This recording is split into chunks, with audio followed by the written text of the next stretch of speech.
Earlier this week, Bethesda released another one of its developer deep dives. This time we're taking a look at the next major update, which is the second part of the Atlantic City update, scheduled for release on March 26th.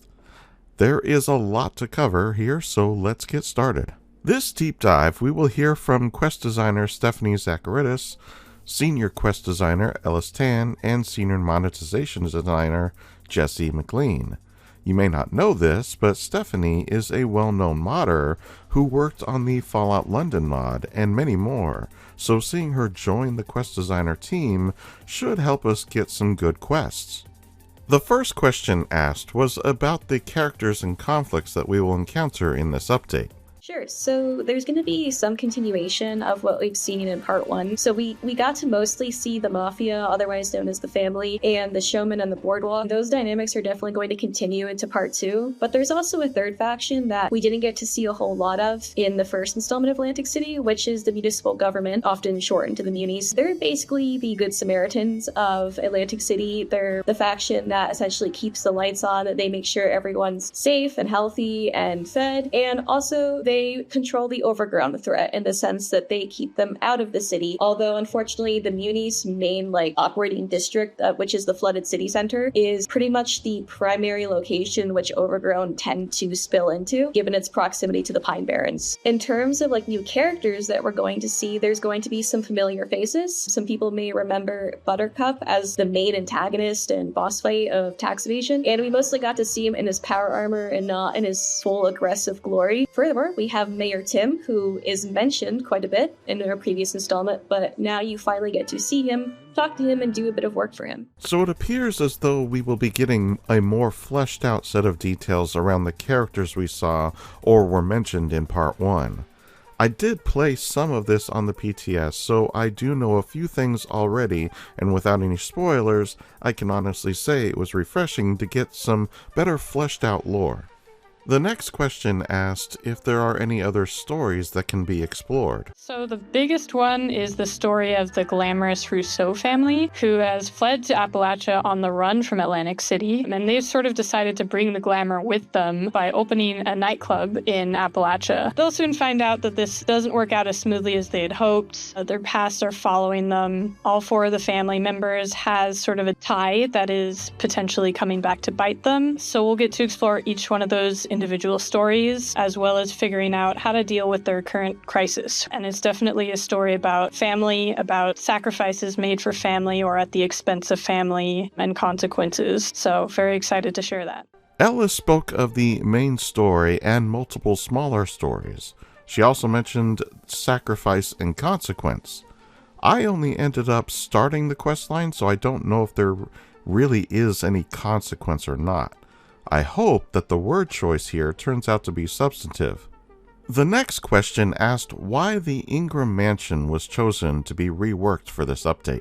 Well, the Russos are very accustomed to living the high life, and the closest they're going to get in Appalachia is a big, expensive mansion. So they sort of just chose this place. They cleared out the cultists, and they've built out their nightclub on the bottom floor. This nightclub is now known as the Rose Room, and it'll be advertised with flyers at train stations and the White Spring Refuge. If you attend opening night, you'll get to catch a cool performance in progress. You'll meet Vin, who's the eldest son of the family, and he has his hands really, really full. Since this location was full of cultists, it is strange that the Rousseau family was able to drive them off the land, as they are quite fanatical. This part is very inconsistent with the established lore of the cultists. This is just one of the inconsistencies that I came across on the PTS. The next question asked if there were any more opportunities to learn more about the family in this update.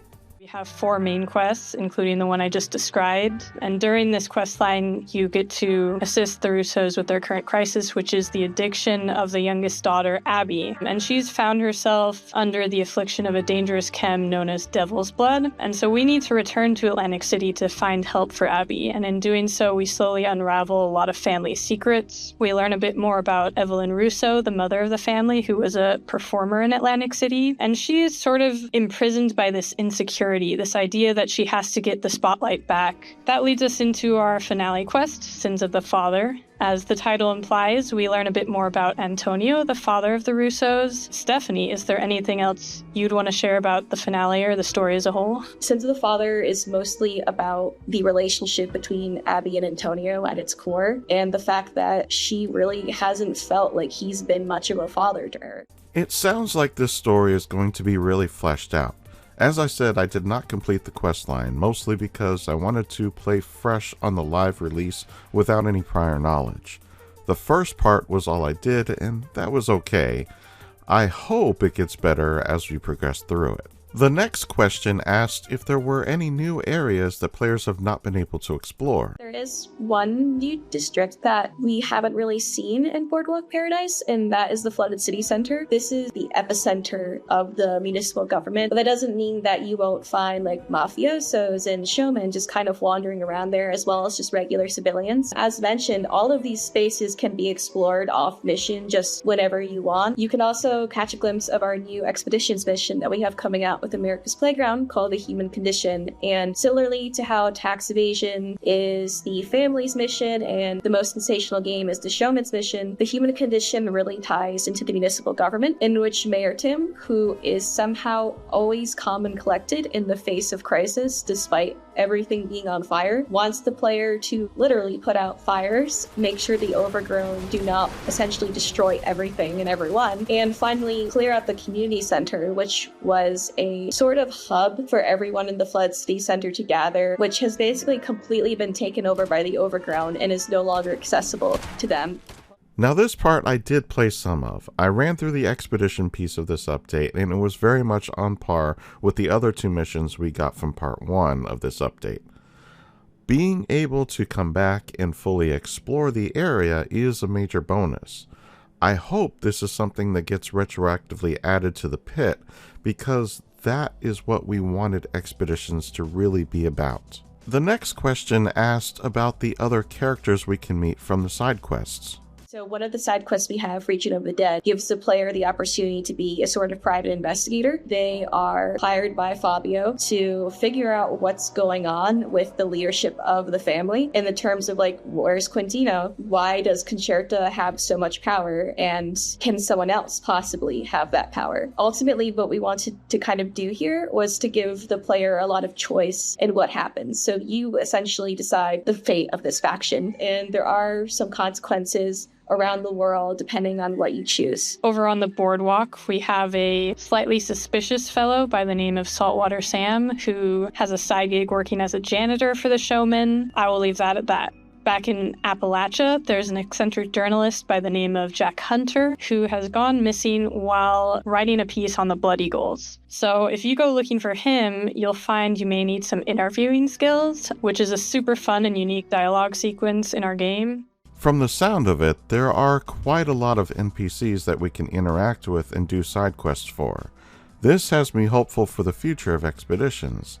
The next question asked about where we can meet and interact with these characters. You can find them in the White Spring Refuge, next to our man Jeremiah Hopkins, who is advertising Atlantic City. He now has a bulletin board next to him where you can pick up flyers for any people who are in need of help. So just like the first set of expeditions, the White Spring is going to be our central hub for the interactions with all this content.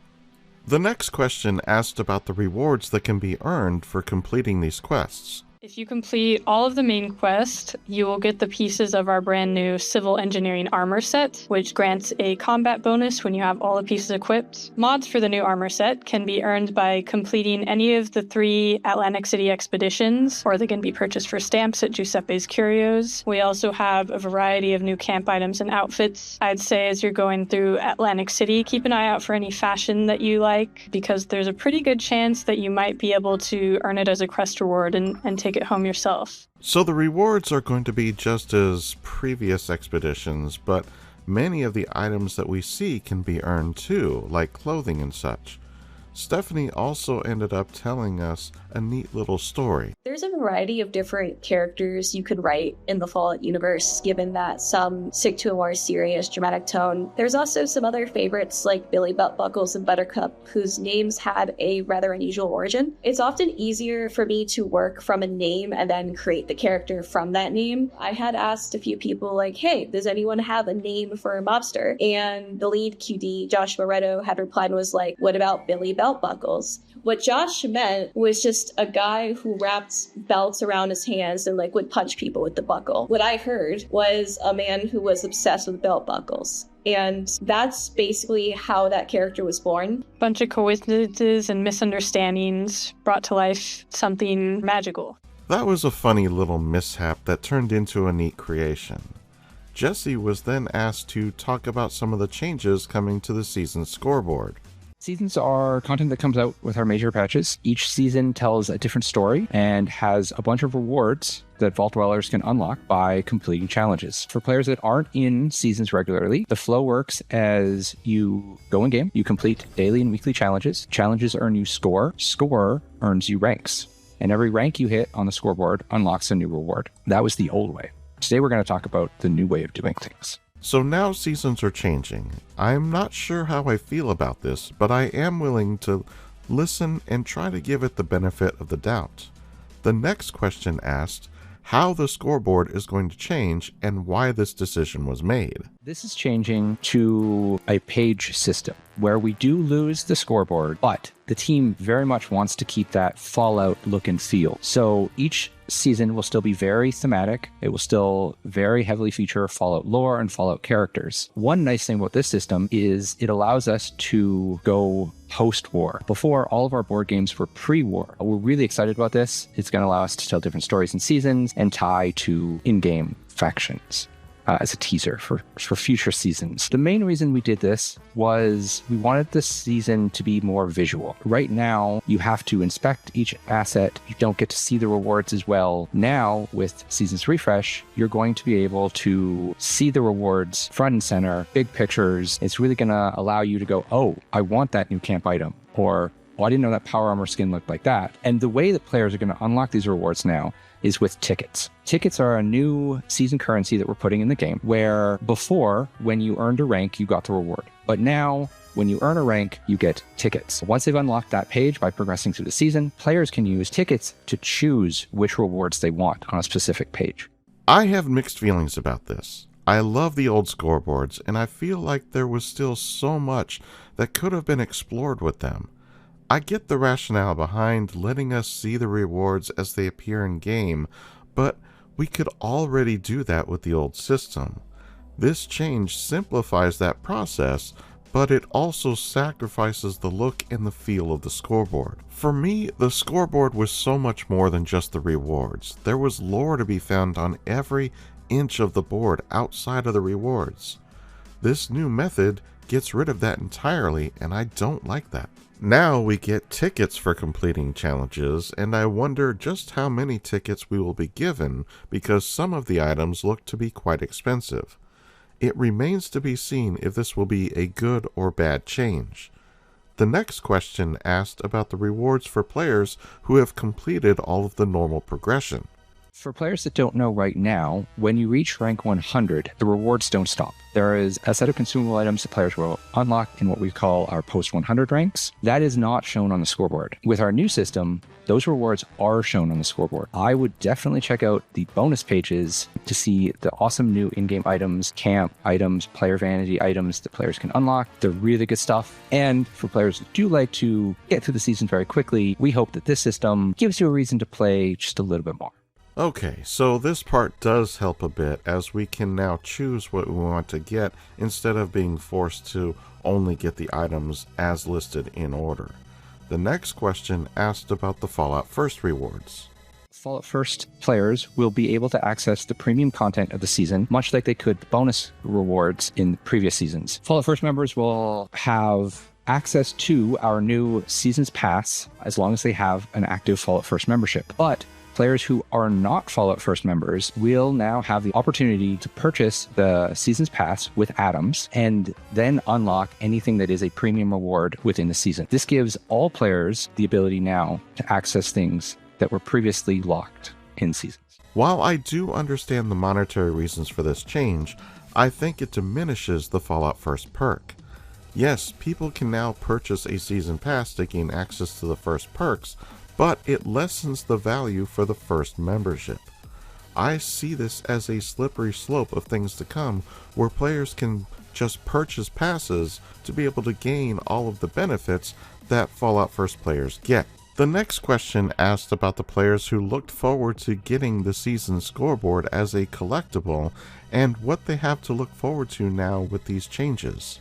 One of the things that we wanted to do while keeping the Fallout look and feel of our seasons was continuing that tradition. So while it won't be a game board anymore, we do still plan on having assets like the Commemorative Stein and also the season's background as a poster in your camp so that players can show off their progress in seasons for years to come. This is one of the most exciting changes coming to Fallout 76 seasons since I joined a few years ago. Cannot wait for everyone to see the visual rewards. Cannot wait for people to be excited to unlock the key assets of each season and build them in their camps and equip them on their players.